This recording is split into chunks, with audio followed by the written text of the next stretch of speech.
हे सगळं एका बाजूला, पण मग परत ना की पवार साहेबांच्या गाडीमध्ये तुमचं जाणं आणि तो सीन आठवतो का? दिवसभर महाराष्ट्रामध्ये त्याच्यावर इतके रील्स झाले की विवेक कोल्हे शरद पवारांच्या गाडीमध्ये दिसले, किंवा तो जो एक प्रवास होता की पवार साहेबांनी बोलवलं. मला वाटतं घटना छोटी होती पण त्याच्यात खूप अर्थ काढले गेले. आणि त्यावेळेस VSI सारखी संस्था ही स्वर्गीय शंकररावजी कोल्हे साहेबांनी स्थापन केलेली आहे. त्यांच्या पश्चात त्या ठिकाणी मला घेतलं पाहिजे असा पवार साहेबांसहित अनेकांचा आग्रह होता. काही कारणास्तव पहिल्या 2 मीटिंग जाता आल्या नाही आणि एक आपल्याला संधी दिली ना आपण मीटिंगला जात नाही असा संदेश जाऊ नये म्हणून त्या 3ऱ्या मीटिंगला मी त्या ठिकाणी गेलो.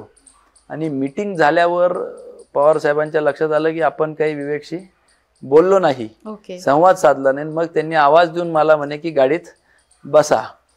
आता ही त्यांची राजकीय हुशारी म्हणायचं किंवा त्यांनी चाचपणी करण्यासाठी मला बोलवलं, परंतु त्यांनी आपुलकीने सगळी विचारणा केली, सगळी चौकशी केली कौटुंबिक. आणि मी त्यांचे आभार मानले की कोल्हे साहेबांच्या पश्चात तुम्ही मला संधी दिली. पण त्याच्यामुळं आमच्याही पक्षश्रेष्ठींनी काही त्याचा वेगळा अर्थ काढला नाही आणि पवार साहेबांनीही राजकीय काही त्याच्यामध्ये भाष्य किंवा काही केलं नाही. हे त्यांचा मोठेपणा आहे की तुला घेतो आणि मग आमच्याकडे असं काही त्यांनी अटी शर्ती घातल्या नाही. संस्था ही राजकारणापासून लांब ठेवली पाहिजे हे काही लोक काटक्षपणे पाळतात.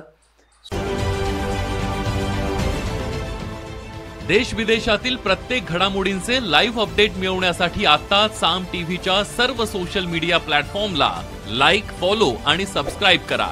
तसंच सर्व नोटिफिकेशनसाठी बेल आयकॉन प्रेस करायला विसरू नका.